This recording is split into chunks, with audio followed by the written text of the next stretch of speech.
अकोला जळगावमध्ये सभा बैठका पार पडल्यावर अमित शहा छत्रपती संभाजीनगरच्या दिशेने रवाना झाले। थोड्याच वेळात छत्रपती संभाजीनगरच्या मराठवाडा सांस्कृतिक मंडळाच्या मैदानावर केंद्रीय गृहमंत्री अमित शहांची सभा पार पडणार आहे। लोकसभा निवडणुकीच्या पार्श्वभूमीवर अमित शहांच्या दौऱ्याला महत्त्व प्राप्त झाले आहे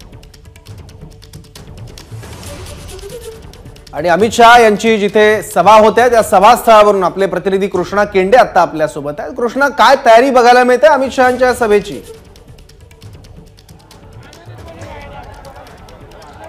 साधारण तासाभरामध्ये अमित शहा या ठिकाणी पोहोचतील आणि आता कुठे इथे लोक यायला सुरुवात झालेली आहे। खरं तर हे ऐतिहासिक ग्राउंड आहे। बाळासाहेब ठाकरे यांची सभा या ठिकाणी झालेली होती, त्यानंतर इथलं हे ग्राउंड कोणी भरवलं नाही अशा प्रकारचं सांगितलं जातं। मात्र आता आपण पाहिलं तर आता लोक यायला सुरुवात झालेली आहे आणि अजून तासाभरामध्ये हे ग्राउंड भरेल अशी आपण अपेक्षा करूयात।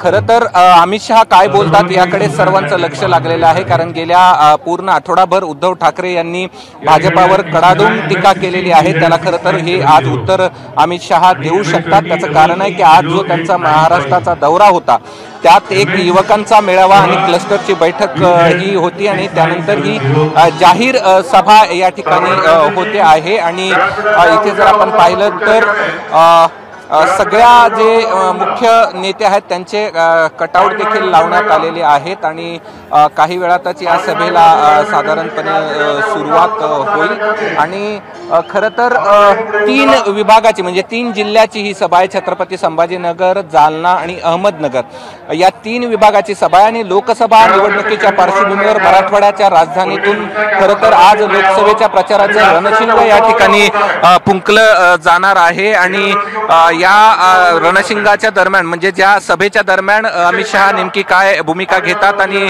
महाराष्ट्राच्या ज्या राजकारण सुरू आहे त्याला नेमकी कुठली दिशा देतात हे देखील पाहणं महत्त्वाचं आहे आणि अगदी काही वेळातच या सभेला सुरुवात होईल आणि सर्वांचं लक्ष आहे की अमित शहा आज महाराष्ट्रातून लोकसभेच्या प्रचाराचा नारळ फोडत असताना नेमकी कुठली भूमिका घेतात हे पाहणं महत्त्वाचं असेल। सौरभ, बरोबर। कृष्णा, धन्यवाद या सगळ्या माहितीबद्दल।